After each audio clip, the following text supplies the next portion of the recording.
میری آج کی ہم مختصر جو آدھے گھنٹے کی تقریباً گفتگو ہوگی، ہم اس کے اندر دو باتیں سمجھیں گے۔ نمبر ایک، جو لوگ دنیا سے چلے جاتے ہیں ہمارا تعلق ان سے ختم نہیں ہوتا۔ جس طرح زندہ لوگوں کے ساتھ ہمارا تعلق ہے، اسی طرح جو لوگ دنیا سے چلے گئے ہمارے اندر موجود نہیں ہیں، اسی طرح ان لوگوں کے ساتھ بھی ہمارا تعلق قائم ہے۔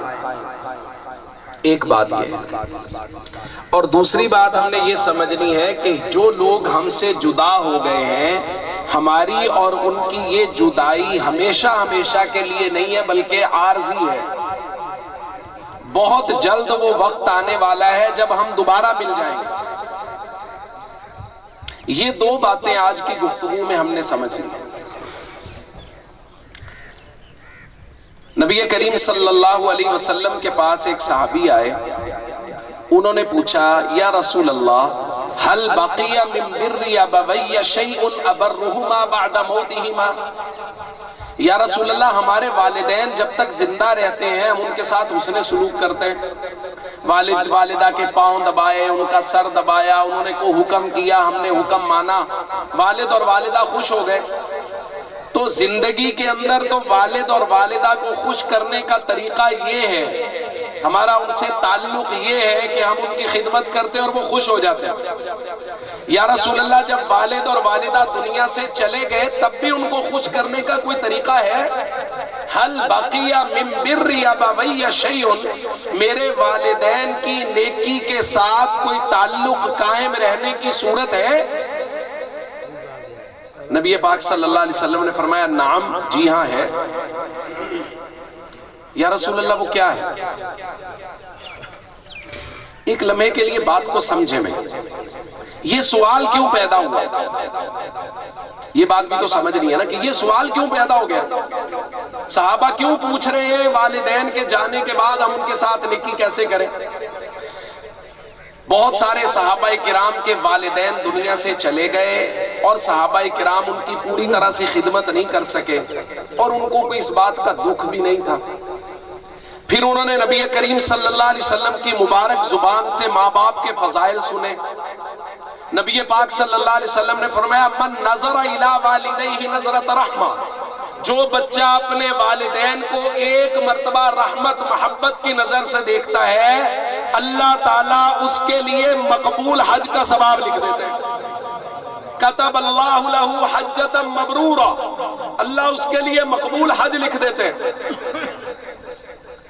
صحابی نے کہا وَإِن نَظَرَ فِي كُلِّ يَوْمٍ 100 مرہ، یا رسول اللہ اگر کوئی بندہ دن میں 100 مرتبہ دیکھے، بھئی ہم تو انسان ہیں نا، چھوٹی عقل چھوٹی سوچ، ہم اپنے حساب سے سوچتے ہیں۔ تو صحابی نے سوال کیا یا رسول اللہ ایک مرتبہ ماں باپ کو محبت سے دیکھا، حج کا ثواب۔ بندہ باہر گیا واپس آیا، پھر دیکھا، پھر دوبارہ پھر دیکھا، وَإِن نَظَرَ فِي كُلِّ يَوْمٍ 100 مرہ، یا رسول اللہ اگر کوئی بندہ اپنے ماں باپ کو ایک دن میں 100 مرتبہ رحمت کی نظر سے دیکھے تو کیا 100 مرتبہ حج و عمرے کا ثواب لکھا جائے گا؟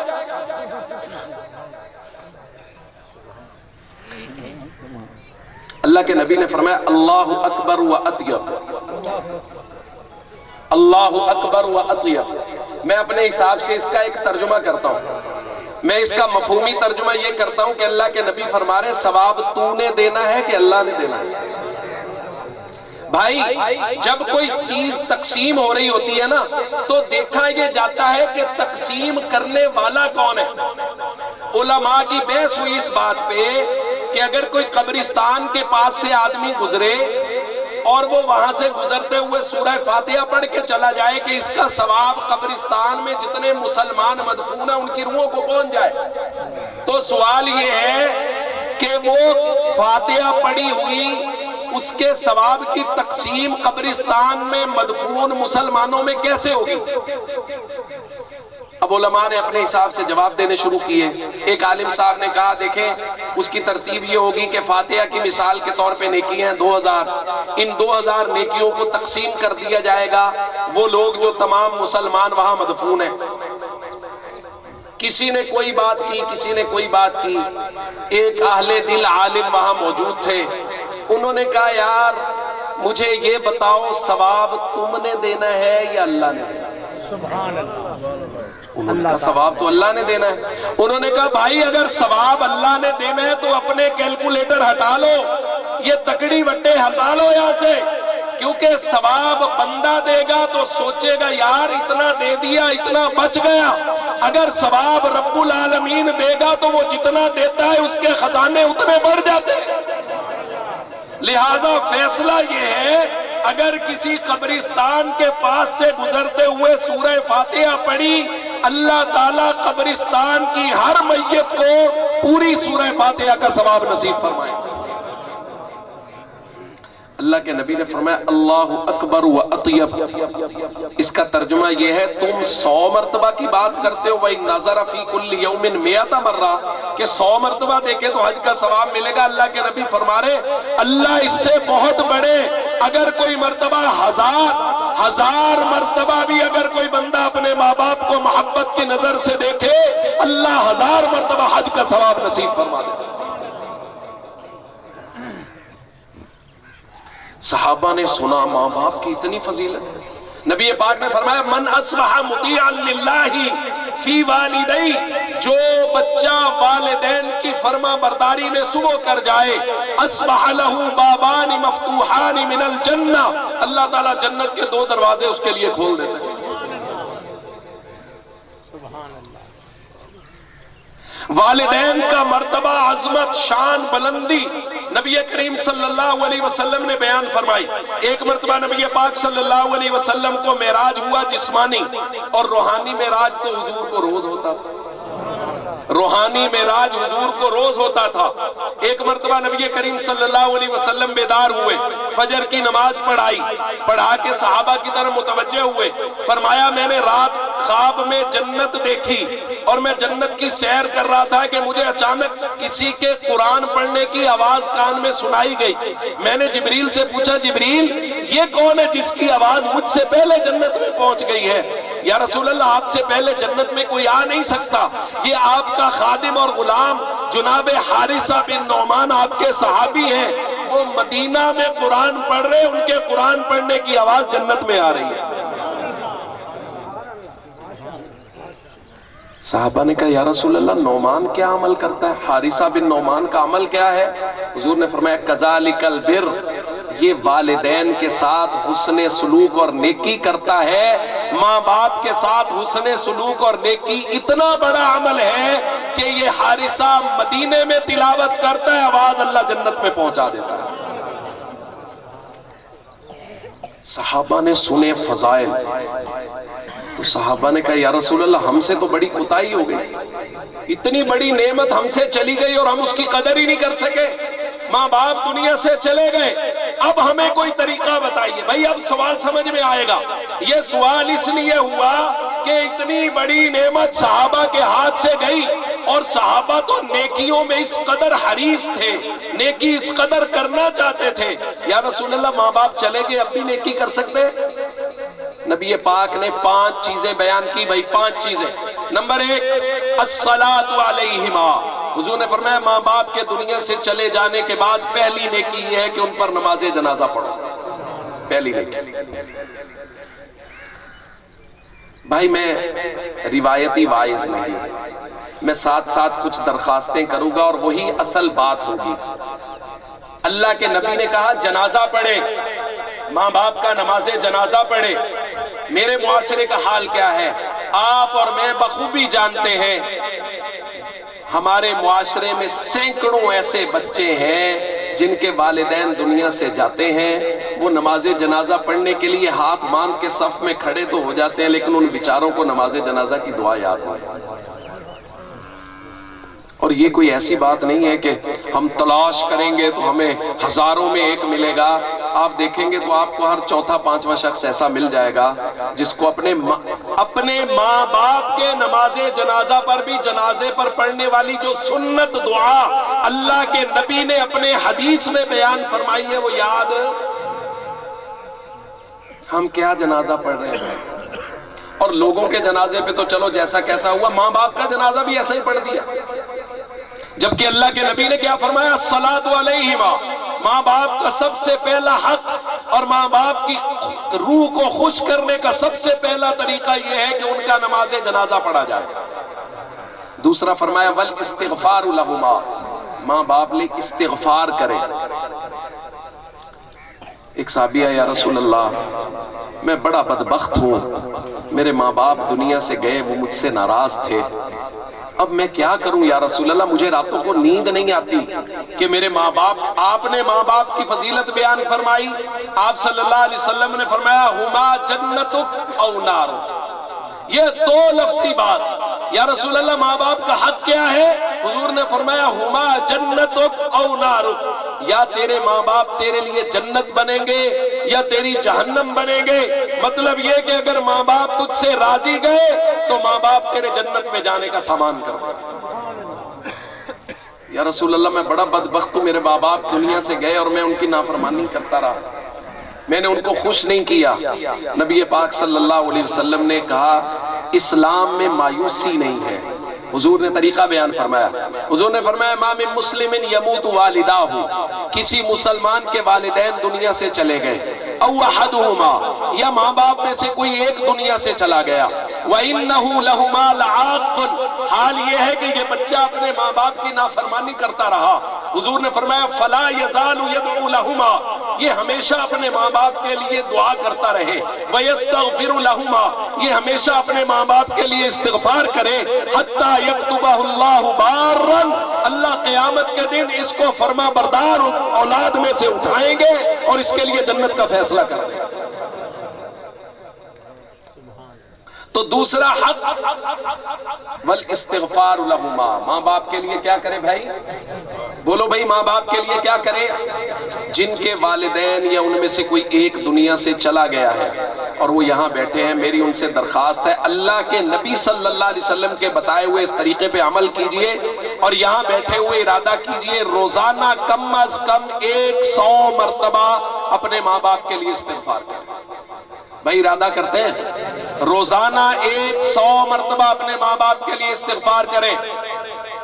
اور میں درخواست کروں استغفار مکمل آتا ہے تو بہت اچھا، استغفر اللہ ربی من کل ذنب واتوب الیہ، استغفر اللہ الذی لا الہ الا هو الحی القیوم واتوب الیہ، نہیں آتا استغفر اللہ استغفر اللہ استغفر اللہ، اسی کی ایک تسبیح کریں روزانہ 100 مرتبہ استغفار کریں، اللہ تعالیٰ قیامت والے دن ہمارے ماں باپ کی روح کو ہم سے خوش کر دیں گے۔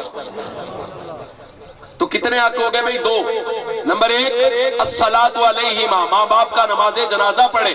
نمبر 2 والاستغفار لہما، ماں باپ کے لیے کیا کرے بھئی؟ استغفار، سارے بولے بھئی ماں باپ کے لیے کیا کرے؟ استغفار کرے۔ تیسرا فرمایا وصلۃ الرحم التي لا توصل الا بہما، ماں باپ کے رشتہ داروں کے ساتھ حسن سلوک کرے۔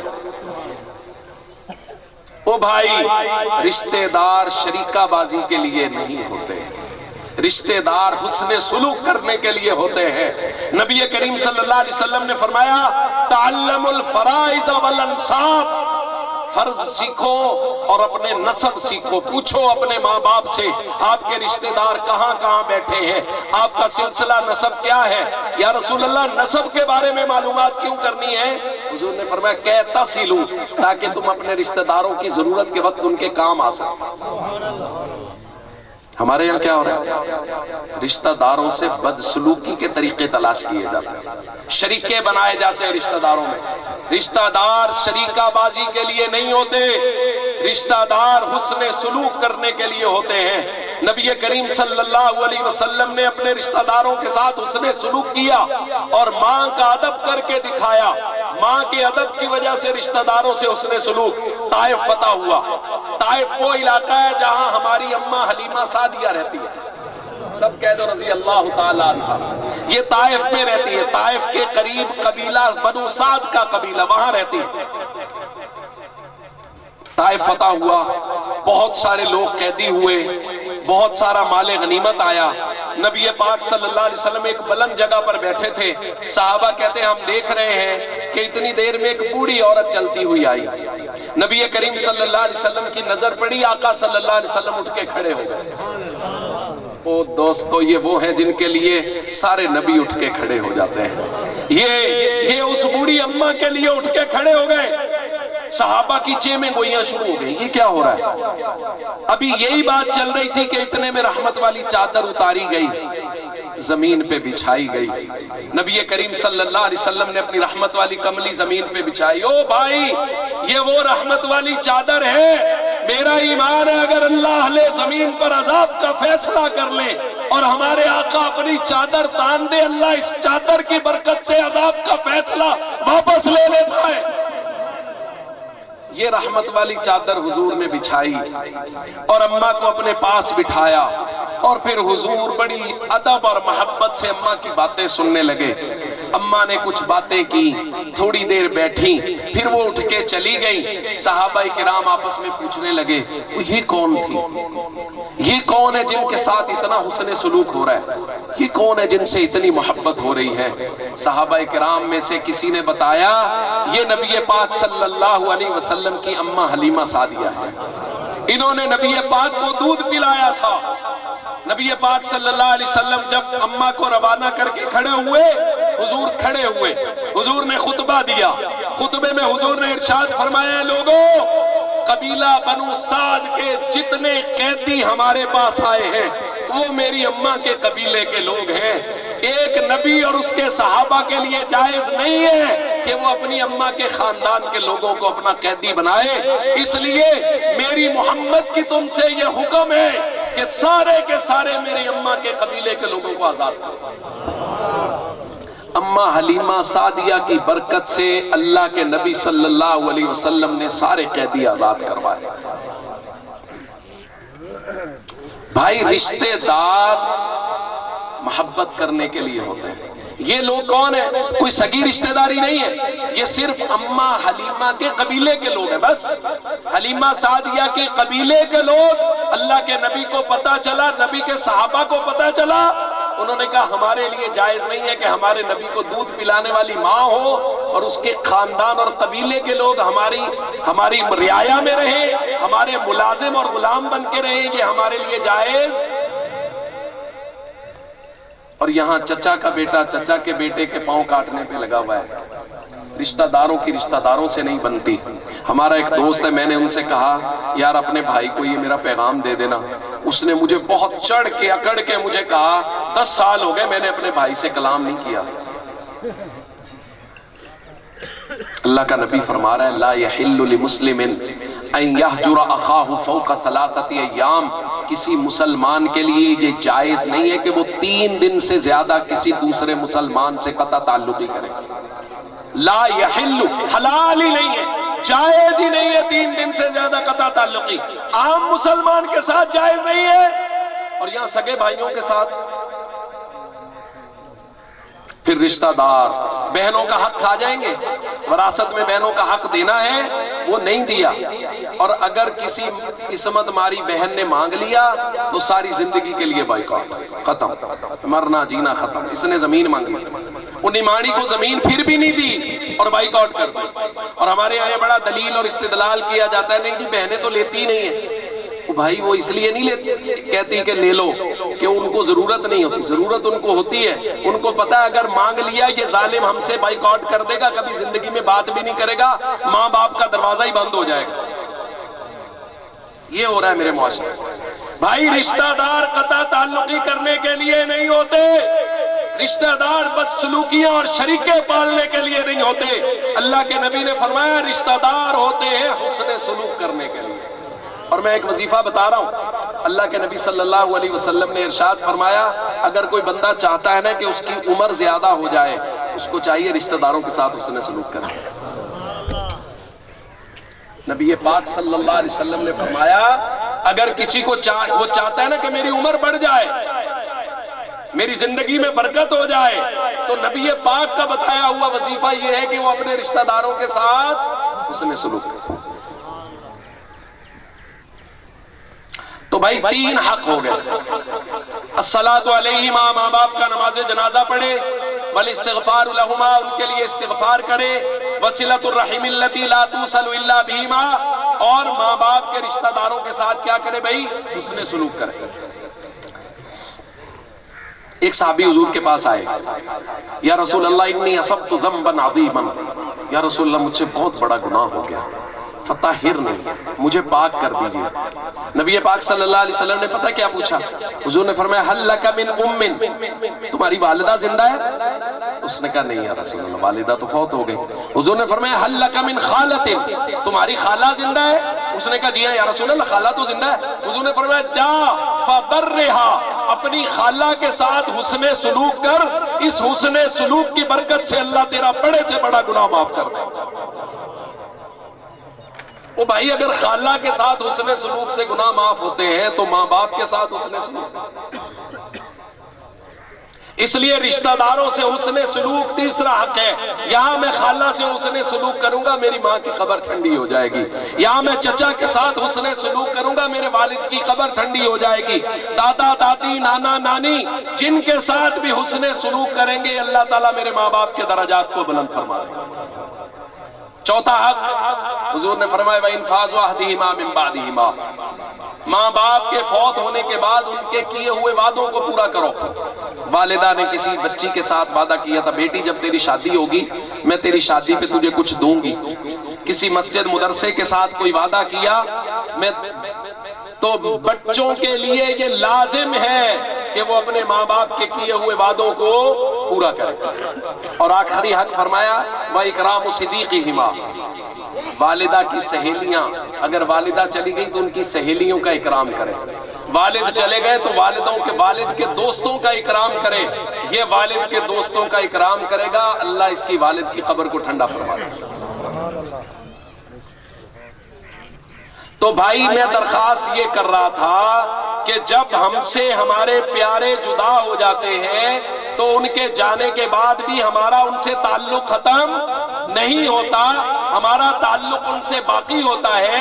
نبی کریم صلی اللہ علیہ وسلم نے ارشاد فرمایا اذا مات الانسان انقطع عنہ عملہ الا من ثلاثہ، جب کوئی بندہ دنیا سے چلا جاتا ہے اس کے اعمال اس سے منقطع ہو جاتے ہیں سوائے تین قسم کے اعمال کے، الا من صدقۃ جاریۃ، وہ صدقہ جو اس نے اپنی زندگی میں کیا، او علم ينتفع بھی، یا وہ علم جس سے لوگ فائدہ اٹھا رہے ہو، تیسرا فرمایا ولد صالح يدعو له، وہ نیک اولاد جو اپنے ماں باپ کے لیے دعا کرتی رہے، ماں باپ کے لیے دعا کے ہاتھ اٹھائے، یہ دعا کرے گا اللہ اس کی ماں باپ کی قبر کو ٹھنڈا فرما دے گا۔